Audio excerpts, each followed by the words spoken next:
বিজ্ঞানের বিখ্যাত ইতিহাসবিদ জর্জ সার্টন তার বহুখণ্ডে লেখা ইন্ট্রোডাকশন টু সায়েন্স বইয়ের কারণে সবচেয়ে বেশি পরিচিত।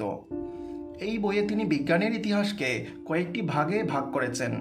প্রতিটি ভাগের বিস্তৃতি অর্ধ শতাব্দীকাল ধরে এবং প্রতিটি শিরোনাম সেই কালের সেরা বিজ্ঞানীর নামে। সেখানে 800 থেকে 850 খ্রিস্টাব্দকালের নাম দেওয়া হয়েছে আল খাওয়ারিজমি যুগ। মোহাম্মদ ইবনে মুসা আল খাওয়ারিজমি একজন পারস্য গণিতবিদ, জ্যোতির্বিদ, বকুলবিদ ও বাগদাদের বাইতুল হিকমার সঙ্গে যুক্ত পণ্ডিত। সে সময় বাইতুল হিকমা বৈজ্ঞানিক গবেষণা ও শিক্ষার একটি সুপরিচিত কেন্দ্র ছিল। ইসলামের স্বর্ণযুগের সেরা মানুষেরা এখানে জড়ো হতেন। আল খাওয়ারিজমি আনুমানিক 780 খ্রিস্টাব্দের কাছাকাছি সময়ে জন্মগ্রহণ করেন। নাম থেকে যেমনটি বোঝা যায়, মধ্য এশিয়ার দেশ উজবেকিস্তানের খাওয়ারিজম প্রদেশে তার জন্ম। খলিফা হারুনুর রশিদের পুত্র খলিফা আল মামুনের নির্দেশনায় বাইতুল হিকমায় কাজের সুযোগ পাওয়া বিখ্যাত মনীষীদের একজন ছিলেন তিনি। 858 খ্রিস্টাব্দে আল খাওয়ারিজমি মারা যান। আল খাওয়ারিজমি সেই গণিতজ্ঞ যিনি পাটিগণিত ও জ্যামিতির উপস্থিতিতে গণিতের একটি উপবিভাগকে পরিচিত করে তোলেন। তার লেখা বইয়ের শিরোনাম থেকেই প্রথমবারের মতো আলজেব্রা শব্দটি নেওয়া হয় এবং একে গণিতের একটি বিশেষ শাখার মর্যাদা দেওয়া হয়। গণিতের ইতিহাসের সেরা গ্রন্থ কিতাব আল জাবর এর গ্রন্থকারী আমাদের আজকের আলোচ্য ব্যক্তি। জ্যামিতি ও সংখ্যাতত্ত্ব নিয়ে লিখিত তার প্রবন্ধ নিবন্ধের কারণে মুসলিম বিশ্বের দশমিক বা মেট্রিক সিস্টেম পরিচিতি পেয়েছে। তার লিখিত আল জুম ও আল তাফরিক বি আল হিন্দ গণিতের উপশাখায় অত্যন্ত গুরুত্বপূর্ণ বই। এই বইটি 825 খ্রিস্টাব্দের কাছাকাছি সময়ে লেখা হয়েছিল, তবে এর কোনো নির্ভরযোগ্য আরবি পাণ্ডুলিপি এখন আর নেই। বইয়ের নামটিও শুধুই অনুমান। সম্ভবত দশমিক পদ্ধতির উপর লেখা এটিই প্রথম গ্রন্থ যা ল্যাটিন ভাষায় অনুবাদ করা হয়েছিল। বইটিতে গণিতের উপর গুরুত্বপূর্ণ নির্দেশনা দেয়া হয়। এখান থেকেই অ্যালগরিদম শব্দটির উৎপত্তি ঘটে, যা মূলত আল খাওয়ারিজমি শব্দের ল্যাটিন উচ্চারণ। আল খাওয়ারিজমির এটি সহ পূর্বে লিখিত রচনাসমূহের অনুবাদ ইউরোপের সমালোচনার নিশানায় পরিণত হয়। এটি হলো সেই সময় যখন ইউরোপ অন্ধকার যুগের ভেতর দিয়ে যাচ্ছিল। এজন্যই খাওয়ারিজমির কাজকে বিপজ্জনক ও জাদুময় বিবেচনা করা হতো।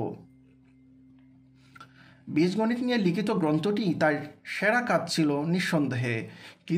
কিতাব আল জাবর বইয়ে আল খাওয়ারিজমি গণিতের এমন সব অস্পষ্ট মৌলনীতিসমূহকে একত্রিত করেছেন যার ব্যাপারে খুব অল্প মানুষই ধারণা রাখতেন। তিনি এই অস্পষ্ট মৌলনীতিসমূহের এমন একটি নির্দেশনা দেন যার মাধ্যমে উত্তরাধিকার, বাণিজ্য ও কৃষির মতো বিষয়ে সৃষ্ট দৈনন্দিন সমস্যার সমাধান মিলে। দ্বাদশ শতকে তার গ্রন্থের 2 দফা ল্যাটিন অনুবাদ হয়। মধ্যযুগের সেরা গণিতজ্ঞ ফিবোনাচ্চি তার বিখ্যাত গ্রন্থ লাইবার আবাচিতে আল খাওয়ারিজমির কাজের উল্লেখ করেছেন। ইরাকি বংশোদ্ভূত ব্রিটিশ তত্ত্বীয় পদার্থবিজ্ঞানী অধ্যাপক জিম আল খলিলি বলেন, আল খাওয়ারিজমির বইয়ের উদ্দেশ্য ছিল পাটিগণিতের সবচেয়ে সহজ ও উপকারী দিকটি স্পষ্ট করা, যেমন উত্তরাধিকার, বাণিজ্য ও সম্পত্তি বণ্টনের ক্ষেত্রে আদালতের মুখোমুখি হওয়ার প্রয়োজন পড়ে।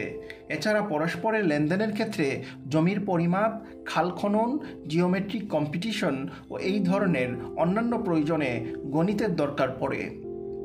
আল খাওয়ারিজমির আল কিতাব আল মুখতাসার ফি হিসাব আল জাবর ওয়াল মুকাবিলা বইটিকে 2 ভাগে ভাগ করা হয়েছে।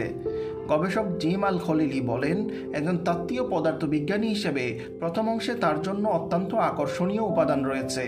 এই অংশে আল খাওয়ারিজমি বীজগণিতের সূত্র তৈরি করেন, সমস্যা সমাধানের ধাপ এবং বিভিন্ন সমীকরণের সমাধানের জন্য বিভিন্ন অ্যালগরিদমের ব্যবহার করেন।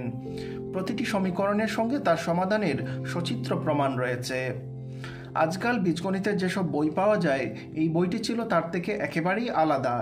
প্রতীক আর সমীকরণ দিয়ে বইয়ের পাতা ভরে ফেলার পরিবর্তে অত্যন্ত সরল ভাষায় সবকিছু বর্ণনা করা হয়েছে। এতে বীজগণিতের প্রতীক দিয়ে যা 2 লাইনে বলা যেত তা 2 পৃষ্ঠায় বিশদভাবে স্পষ্ট করে বলা হয়েছে। তার বইয়ের কারণে বীজগণিত প্রসিদ্ধি লাভ করেছে, এটাই আল খাওয়ারিজমির জনপ্রিয় হওয়ার একমাত্র কারণ নয়। বীজগণিতকে তিনি এতটা সহজবোধ্য করে তুলেছিলেন যে সাধারণ মানুষও তা ব্যবহার করতে পারতেন। আল খাওয়ারিজমি যে কাজ প্রথমবার করেছেন এবং যে কারণে তিনি অনন্য হয়ে উঠেছেন, আপাত দৃষ্টিতে তা সামান্য জিনিস হলেও খুবই গুরুত্বপূর্ণ। আল খাওয়ারিজমি নির্দিষ্ট প্রশ্নের সমাধান বের করার পরিবর্তে সাধারণের জন্য সহজবোধ্য নিয়ম সামনে নিয়ে এসেছেন, যার দ্বারা সেই সব প্রশ্নের সমাধান হয়ে যায় একইভাবে সমীকরণকে অ্যালগরিদমের মাধ্যমে সমাধান করা যায়।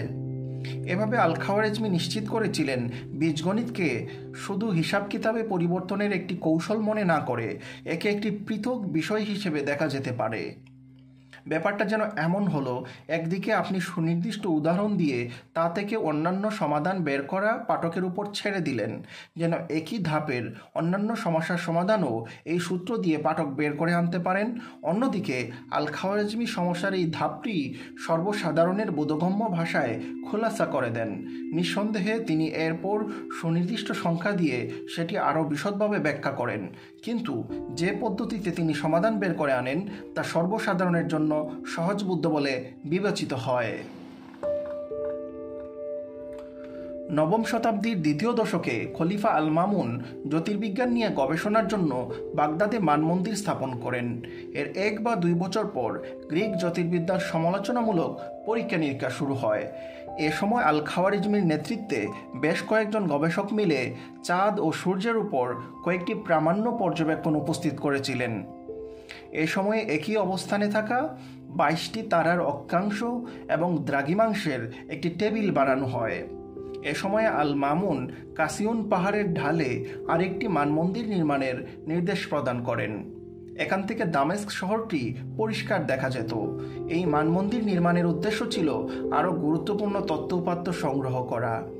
এই কাজ শেষে আল খাওয়ারিজমি ও তার সঙ্গীরা বেশ কয়েকটি নক্ষত্রের অবস্থানের সারণী তৈরি করেছিলেন।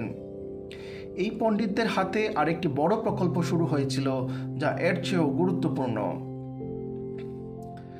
গ্রিক জ্যোতির্বিজ্ঞানী টোনমি তার বিখ্যাত বই দ্য জিওগ্রাফিতে সারা বিশ্বের ভূগোল সম্পর্কিত সব কিছু লিপিবদ্ধ করেছেন। বলা হয় তাকে তার কাজের আরবি অনুবাদই ভূগোল বিষয়ে ইসলামী বিশ্বের আগ্রহ জাগিয়ে তুলেছিল।